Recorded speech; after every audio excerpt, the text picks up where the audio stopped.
Hello everyone, it's been a while. Welcome back to another Tradelands video.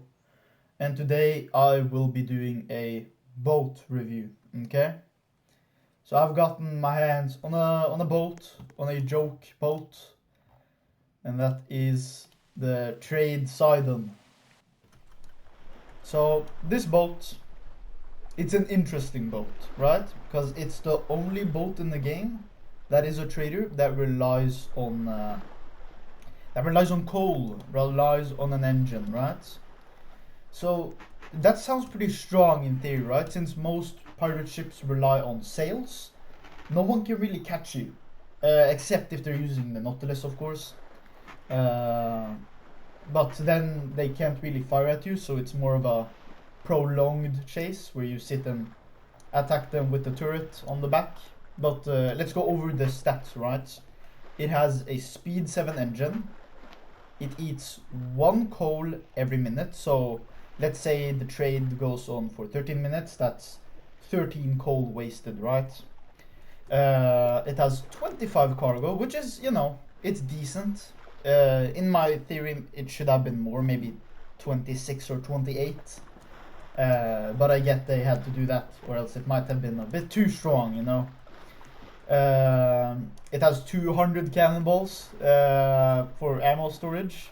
It can equip any turret or just a regular cannon, and it will build a turret around it. It's able to equip any of the Poseidon upgrade thingamajigs, like the Novum upgrade, and such on and such forward.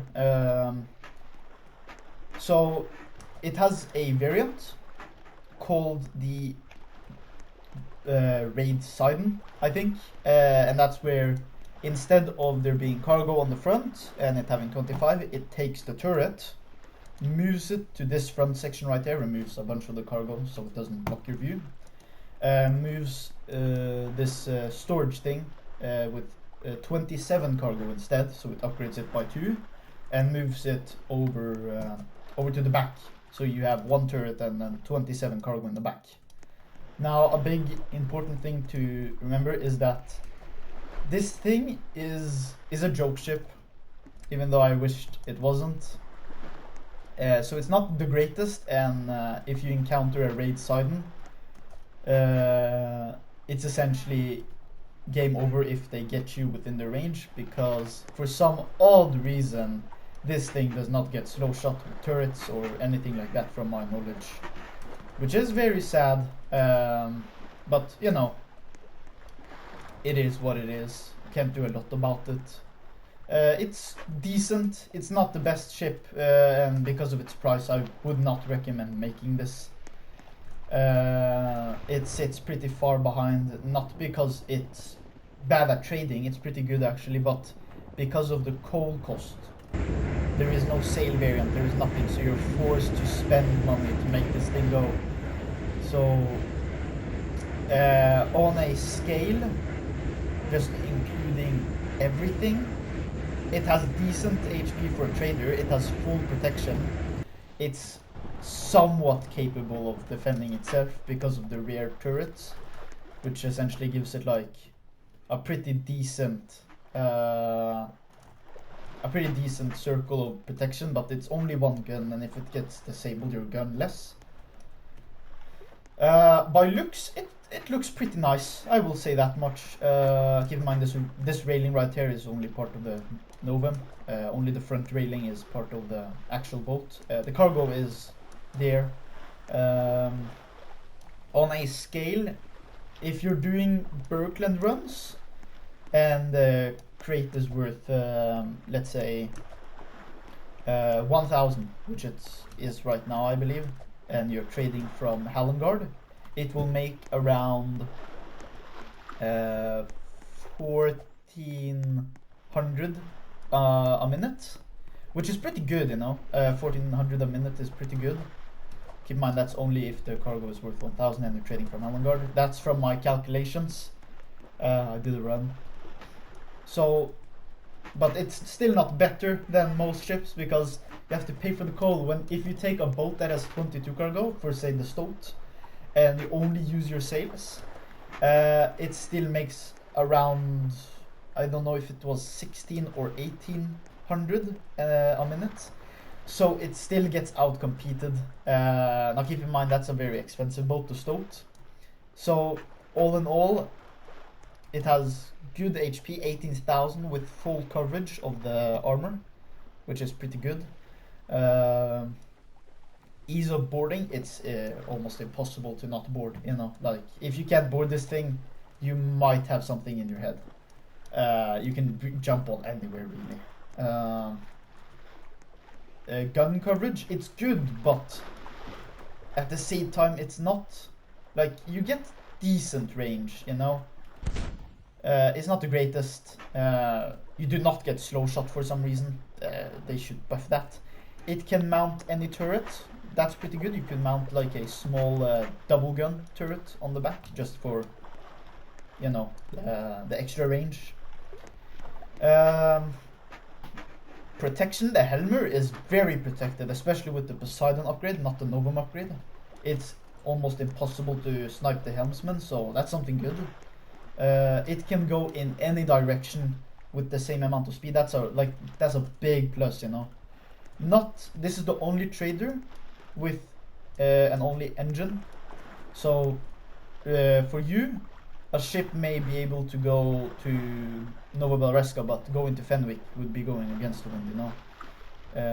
No, that's a really bad example, but you get what I'm saying, right? If the wind went like this, going to Fenwick would be going against the wind, but for the Tradeseidon, going to Fenwick is just the same as going to Nova Belresca.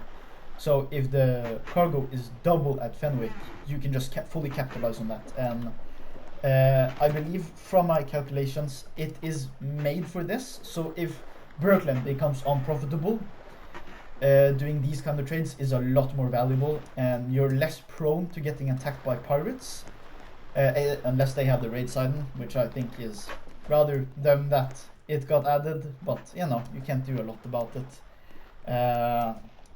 Just try to stay clear of that. But other than that, most raiders are unable to reach you. But for this boat, you are heavily reliant on your crew due to the lack of swivel guns and the lack of really any protection, really. So if you're taking this one out, number one, carry extra coal, because this thing eats coal. You want to be efficient, you want to plan out your routes, because every second you waste out on the seas, this thing burns through like 450 every minute.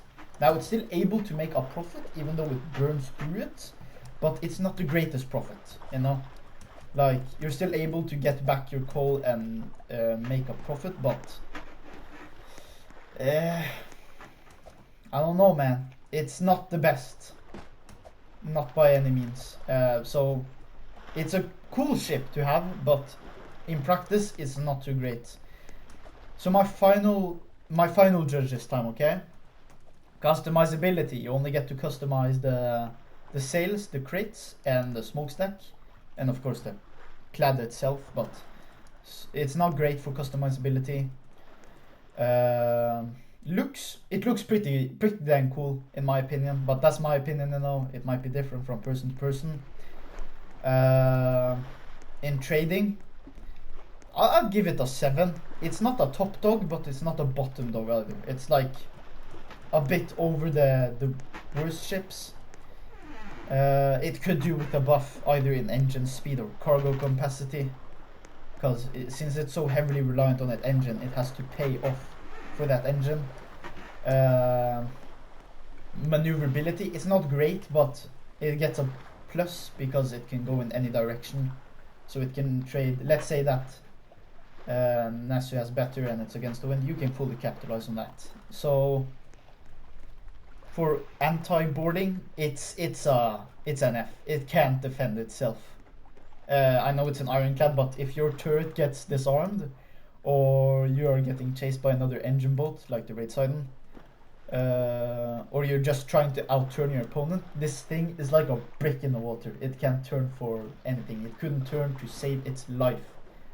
So yeah, that's my review. It's not a great ship. It's not a bad ship. If you want, you can craft it. It's an interesting ship, but it's not the greatest trade ship, not by any means. So yeah, that's my review. Thank you for watching. If you want to share your opinion, you can hit that opinion button down in the comment. So yeah, thank you and goodbye.